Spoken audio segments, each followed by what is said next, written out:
Hey, and thanks for joining me on today's session with Dr. EvanHirsch. He's the founder of Fix Your Fatigue, and he also mentors practitioners as they transition to telemedicine. So he's a perfect guest to have on for this conference. Today, his session is the 5-step process that every doctor needs to follow to transition to a virtual telemedicine practice in 12 weeks or less without going bankrupt or losing their license. So these are some big considerations about time, going bankrupt, and losing your license. I know a lot of folks out there, maybe yourself as you're watching, have a lot of questions around this telemedicine thing. In this session, you're going to learn the 5 steps to a successful transition to a virtual practice. You will learn the common mistakes that you see when people transition to a virtual practice that can save you lots of time and headache.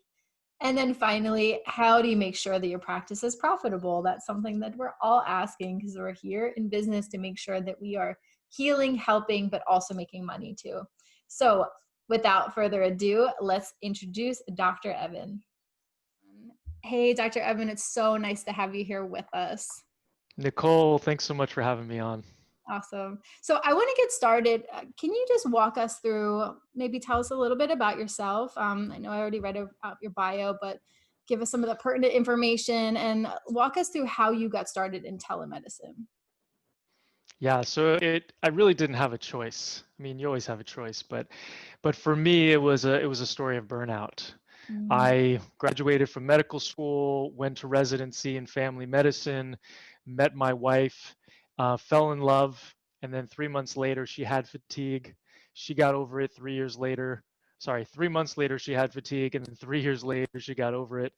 And Wow. then we got married, had a baby. I opened a practice, and then a couple years after that, I got fatigue, and I had fatigue for 5 years. And at one point, my overhead was $135,000 a month, and I was really concerned. I was always really stressed about money, and my health was really compromised. I just about lost my business, just about lost my relationship. Mhm. I couldn't play with this newborn, so I got incredibly burned out. And then I learned I saw some chiropractor friends of mine, joined a mastermind, and learned about what they were doing, and they had a virtual practice, and I was like, what's this all about? And so as I learned about it, I was like, well, why can't I do that? And then I learned some of the reasons why there was like no MDs doing it.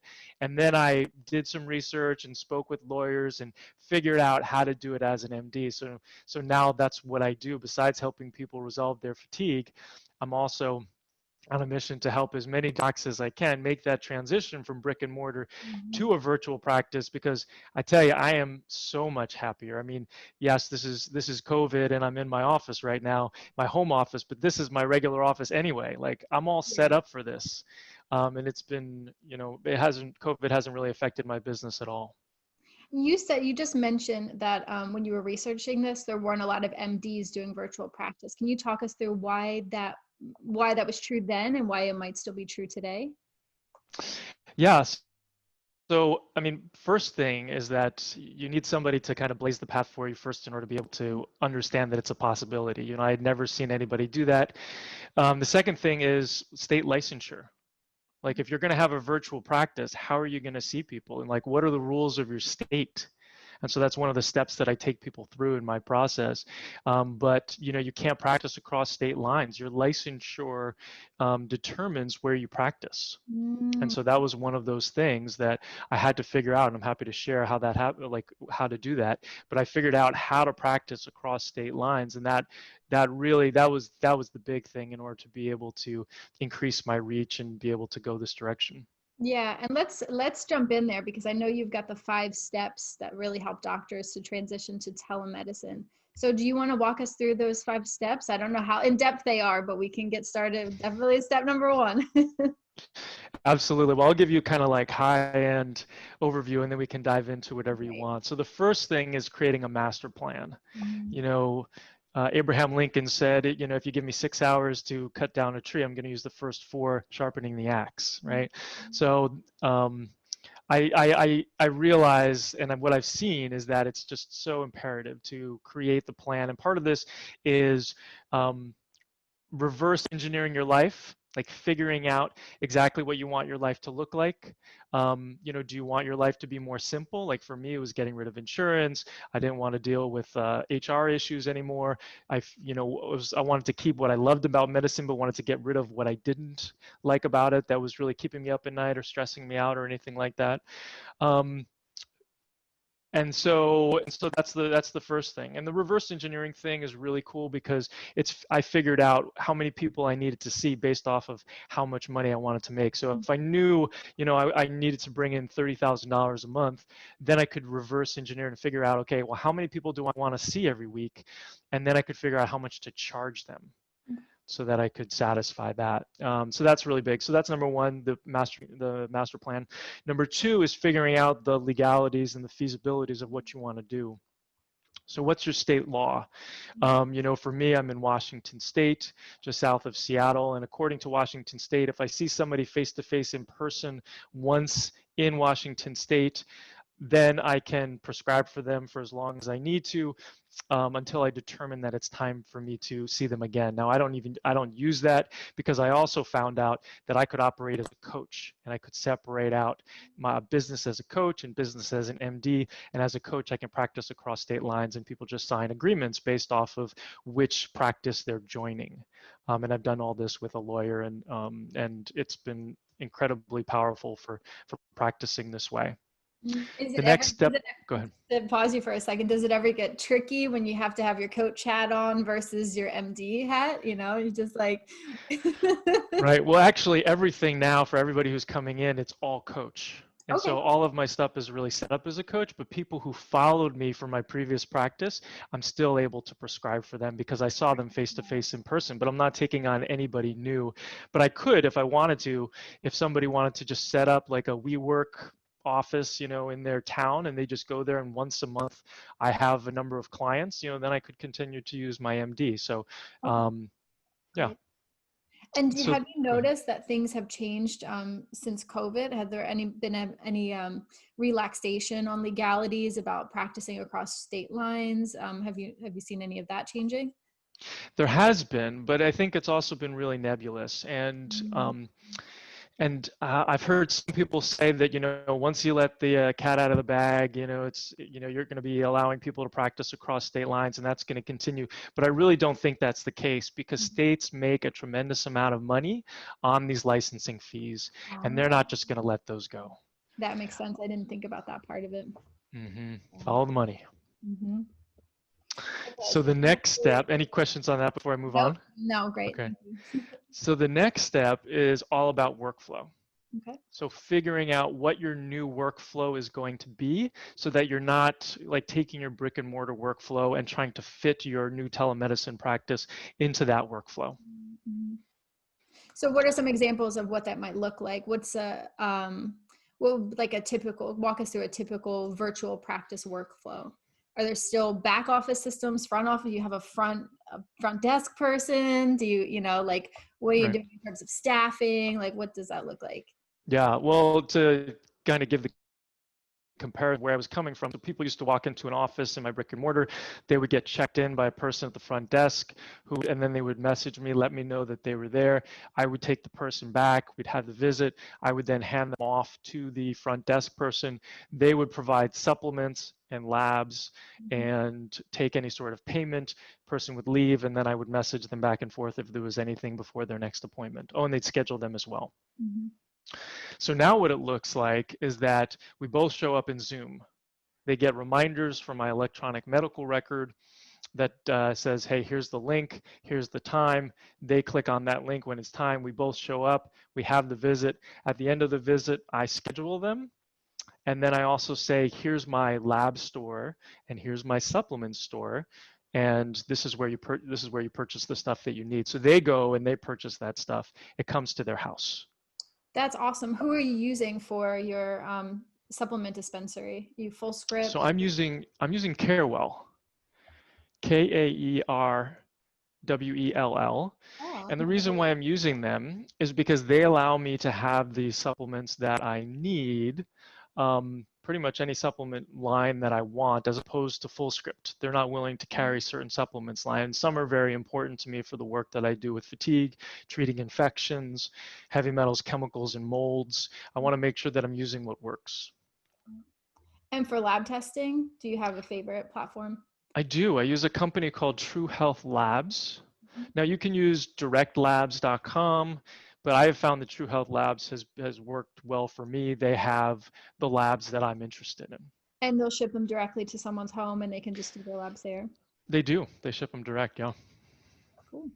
Yeah, so I get a little commission from both of those. It's not as much as if I was selling it in my clinic, but for the hands off and the fact that I don't have to handle that, it's so worth it to me. So, and you're working with people mostly as a health coach. So are you interpreting labs for them, or you're just kind of talking them through what, I guess a better question is like, what can you do as a health coach when it comes to labs? Yep, so it's education and it's recommendations. Okay. So it's just a difference in terminology, and it's just making sure that they understand when they sign the agreement that this is not a physician-patient relationship, that it is a coaching agreement, and that everything is branded as client instead of patient. Mm-hmm. You know, so you just have to make sure that the concern is that if anybody feels like they have a patient doctor relationship, so I'm always very clear to make sure that they understand that that's not the case. Mm-hmm. Do you say that regularly in your meetings with people, or are you just saying that in the contract, you know, like, Yeah, I probably don't say it enough, but would you but recommend for, you know, doctors who are practicing as a health coach as well to just, you know, regularly just, you know, say it to their clients? yeah, I mean, pretty much it comes up when people say, hey, can you prescribe this for me or whatever? And it's like, you know, in this context, remember, I'm operating as a coach. You know, the Mhm. first time that I speak with people is usually in a strategy call or a discovery call Mhm. before they decide to engage me in services. And so I say it at that time because inevitably it comes up around the MD versus the coach. Okay. Do you have to be HIPAA compliant as a health coach? That's a very good question. So HIPAA actually has to do with insurance. So it's privacy associated with insurance. So theoretically, you really don't need to be HIPAA compliant if you're not dealing with insurance. You do need to be practicing good privacy laws or following privacy laws. And so that's what I practice. Okay. And in terms of EHR systems, do you have one that you recommend? I do, yeah. So I really like MDHQ or Cerbo, CERBO. It's been great to work with, and it's very easy to create templates or chart parts or whatever they can. There's a really good integration with certain. Well, I shouldn't say integration, but there's smooth systems with people being able to fill out forms and then being able to push them to the note and stuff like that. The other one that I've heard is good is Charm EHR. Cool. And I'm going to put the links below our video so everybody can check these out too. Cool. Okay, so that was workflow. Now we're up to number 4. Got lots of Yes. notes. Number 4. So number 4 is systems, technology, automation, and staff.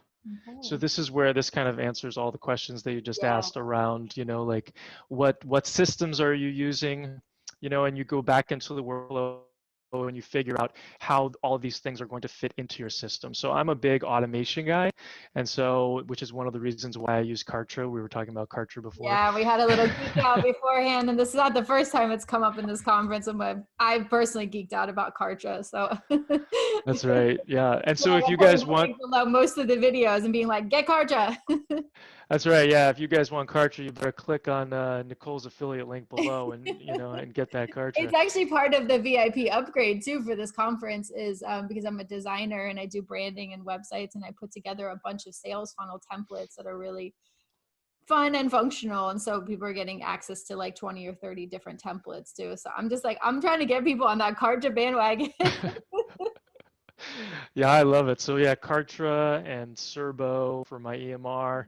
I've used hint.com before for membership platform that integrates with MDHQ with Oh, Cerbo. I haven't hint with I a just Y. actually disconnect. What's that? Is it a hint with a Y? Is it HY? No. It's HINT. Okay. HINT. I don't know how they got that website, but it's Yeah. yeah, it's a good website. But but so that I actually just broke the integration with Servo because I do want to move more towards using Kartra. But the hint's a nice if you've got a membership process or a membership program, Do it you have a works really membership well. for your Yeah, business? That's 100% membership. Yeah, it's really great because I could have a day where I don't see anybody and I'm still making the same amount of money. yeah. And how often, I mean, I know we're going on a little bit of a tangent here, but like how often for your membership are you making unique content for your members? So okay, so different. By a membership program, I should say like I'm talking about the one-on-one people that I see pay Mhm. a monthly fee to see me. So whether I'm seeing Oh, them once a month or yeah. whether I'm seeing them once a year, they pay a monthly fee. That's really smart, actually. That's a really smart business. I thought you were thinking, I thought you were saying more like a membership where you have members in the community and you're creating content for them. Because I know that's a question that I get a lot too is like, how often do you make content? What's valuable? You know, what do you charge for something like that? But so Right. you have clients who are paying a monthly fee to be able to be basically clients of yours. Right. And I am figuring out that other membership thing too, because I have a course and I have people who go through the course and then they want additional support like live Q&As that they get as a bonus initially and then stuff like that. So I'm trying to figure out how to create a membership option for that as well. Which you can do on Kartra too. Exactly. Just saying, everybody listening. Just saying. You want an online program? You want a membership site? You want an affiliate program? You got it. So I know. Affiliate site. I mean, how cool is that? yeah, that's what I'm using for. I mean, the summit's being run all in Kartra, so That's awesome. everything. All right, and what about staff? So you mentioned staff. Yeah, so I have an assistant who's in the Philippines, and that's it. So at one point, I had my brick and mortar. I had 4,000 square feet of office space and 10 employees, and that wasn't something that I wanted to deal with. So I have I have an assistant who's in the Philippines. He's great. Um, I hired him through what's onlinejobs.ph. That's a great website. Well Mhm. done. And you can check out their YouTube channel for how to hire from the Philippines. Lots of good information from John Jonas, I think his name is. John Jonas. Yeah. And I've used Upwork mhm. with a lot of success for like assistance, whether it's just very like part-time work or up to just like small projects that are one-offs. I've always had some pretty great success and hired a lot of people from the Philippines as well. Mhm. Can you talk us through some tasks that you have your assistant working on? Oh yeah, absolutely. So I've got I love Trello. It's another great Mhm. system that I love. And so we communicate 100% over Trello for the most part, no email or anything where I'll have a task and I'll put it into Trello, into a card on Trello. I'll create a video using Loom. So which Boom. is Yeah, you got all the good ones. love Loom. You are Yeah. ahead. So you're not the web Autom- designer on the side. autom- automation station. But yeah, I love Loom because as soon as you stop recording, it's in your clipboard and you just paste it in there, and Mhm. it's awesome. Now it's only $5 a month since COVID, Yeah. so it's Yeah. really awesome. So I put that in there so he sees exactly what I want, and then we have conversations in the comments section. I'll checklist if I feel like that's necessary, but we'll just go back and forth if there's any edits, and I'll take another Loom video and I'll just put it into the comment section. We keep going on that task, and we just move them. So it's like his today list, and then he'll move them to completed and ready for my review. And then when I'm done, I say, hey, great job, and then I move it into completed. Great. And is he reaching out to clients on your behalf, or does he do kind of more back end stuff for your business? Definitely more back end, though I am kind of setting up a page of things that I recommend, which is including like affiliate programs. And so he is emailing some people and saying, hey, my boss wants to be an affiliate. How do we set that up? But it's really not much more complicated than that. When it comes to front of house stuff, do you do that yourself when it comes to kind of communicating directly with clients? I do right now. Things are kind of blowing up a little bit, and so which is good. But I'm gonna have to figure out what to do about that. Probably hire somebody else. But you probably rely a lot on your automated systems, correct? Like follow-up emails, things like that? You have them all kind of dialed in through Kartra? I do. I mean, I have a lot of that, but I try to. I mean, people who are going through my program at the end of every single step of the every end of every module, they fill out a form, a questionnaire that comes to my email, and I'm asking them questions that I want them to res- respond to so that I can then support them better. So then I respond to that email. So there is still a number of things that I'm not entirely sure how to automate those, answering questions in my Facebook group, doing the live Q&A calls, stuff like that. So, Right. you know. Okay. I think we're nearing the end. You're at number 5 now.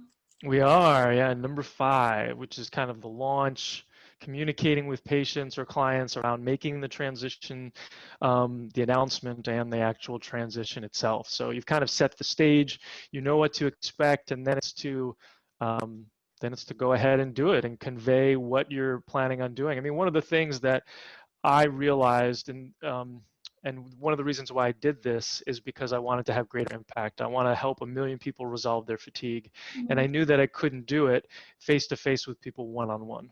There's Mm-hmm. just no way, right? So I knew that, and so that was kind of how I talked to people about it. And if people who were scared, I mean, this is one of the big things that I see with docs is that they're not willing to get on the phone, and I was like that, not willing to get on the phone with somebody. And if somebody has a hesitancy about getting on Zoom because you're moving to a telemedicine practice, and that person is going to be paying you a couple $100s a month for the next year or 2 years or whatever, like you get on the phone with them and you have a 15-minute call and you show them what it looks like, just like this, and say, hey, how does this feel? And they say, wow, you're looking me in the eye. I feel like I'm right in your office with you. This is no different. I'm going to totally sign up. Right. And I've actually heard just like anecdotally that, well, one is that the telemedicine has just skyrocketed since COVID. And the two, Mhm. that a lot of patients are actually feeling more seen and heard. Is that something that you've heard as well? That like that there's a lot of patients who are really enjoying the telemedicine even when they thought they weren't going to. Absolutely. Well, especially for my patients who are fatigued, Mm-hmm. right? They can sit in their home. I Yes. say, hey, can you grab that supplement? What does it say on the back or whatever? And, they go and grab it, or where do you have your list? Or, it's great to be in people's homes. Mm-hmm. And then in terms of typing, like I can type without looking at my keyboard, and I can be looking at my screen, which looks like I'm looking directly at them because my video camera's right there. So instead of having them sit over here and me trying to type without looking at the screen, it's straight on. Yeah, I hadn't even think about that spatially, like when you're kind of looking forward. So, Hmm. okay, so we've got the 5 steps. Let's talk through just a couple common mistakes that you see doctors making when they start to transition to telemedicine. Yeah, absolutely. So a lot of it, the reason why I created these 5 steps is because I saw a bunch of mistakes happening. So the first thing was the plan, that people were going into it without a real plan, without thinking through everything, not realizing what their workflow is going to be, not looking at every single step along the path, and just being like, oh, I'm just going to take my brick and mortar and I'm going to be virtual and it's just going to be similar, and it just doesn't work that way. Mm-hmm. So that's the first thing. The second thing is trying to practice. I mean, right now, for people who are in telemedicine and they're practicing across state lines, and when that goes away, what are they going to do? Because, like I said, I don't think that that's going to be sustainable for the states, and they're not going to want that. And so, figuring out exactly what the legalities are, so getting with a lawyer, and knowing which lawyers to work with, who can actually help you in this arena. Um, and then working on your automation. So a lot of people are either spending, I had a call with a doc the other day, and she's looking at spending thousands and thousands of dollars on an integration that I really don't think is going to be incredibly supportive for her. Mm-hmm. And so it's like there's much better ways to do this that's going to save you a lot of time and money. Um, and then also it's docs stepping out of their comfort zone. So figuring out, what it may not be exactly what they want to do. Like, for example, I thought that it was going to take tons of time to schedule patients. And in reality, it takes like a minute because Mm-hmm. I say, okay, we're going to have a follow up in a month. How about this date at this time? And 9 times out of 10, they say, okay, And you do that with them right there on the phone. right there. Yeah. That's Before we even get awesome. off the Mm-hmm. call, Yeah. Um, So yeah, so those are some of the big ones. And then of course the announcement and not getting on Zoom calls with people who have questions about telemedicine or are not sure they're going to be seen or Mhm. can't figure out the technology. I was on with a 79-year-old who was like, you know what, I think I can figure this out. And I said, yeah, you can. So there's definitely you just definitely have to reach across the aisle. And sometimes as a doc, you create this distance where you've got all these support staff, that are supporting you. And you need to take on some of these things and reach across the aisle in order to be able to um, give people the support they need to feel comfortable about making the transition with you. Yeah, I love that. And I think that's a great statement to end on. Reaching across the aisle and empowerment. Talk us through how we can get to learn more about you. Where can people find you? How can they work with you? Give us the details. Yeah, great. So I do offer a free strategy call to people who are interested in learning more about what I have to offer, as well as getting some practical tips. And they can go to Mhm. virtual-md.org, and that's the name of my business, Virtual MD. And I'll put that link down below too, as well as the links of the many tech pieces and platforms that we chatted about in this. Dr. Evan, this is awesome having you on talking through us all of the intricate details of transitioning to telemedicine. And it's never, I think, never been more important, never been more relevant than right now where we Absolutely. find ourselves. So Hmm. it's been a pleasure having you. Likewise, thanks so much for having me on. You're welcome. Bye, everyone. Thank you so much for joining us. I really appreciate you being here with us. I hope that in this session you learned something impactful and something powerful that's going to help transform your business. Before I leave, I just wanted to let you know that this session was sponsored by my business, Brand Better, branding, websites, funnels, and more for the wellness entrepreneur. If you want to learn more about my business, you can head over to brandbetter.online to find out more. And I also wanted to make sure to invite you to join me on Friday, the last day of the conference, July 3rd, for a half-day masterclass where I'm going to help you put this all together, the Wellness Business Accelerator, and make sure that we take all of the great concepts that you just learned in all of these amazing presentations with these great rockstar speakers and make a plan for your business. So it's going to be live and interactive. Check out your email to make sure what time it is on Friday, but it is going to be a live half-day masterclass. So I hope that you join me. I'd love to see you there. We're going to get some really good work done and make sure that we take all of these concepts and they're not just these, just sit and watch and take some notes and not actually employ any of these strategies. I want to make sure that these are real actionable things that you put in your business. So join me there on Friday. Go over and check out brandbetter.online to learn more about my business. And I'll see you on the next interview. Bye.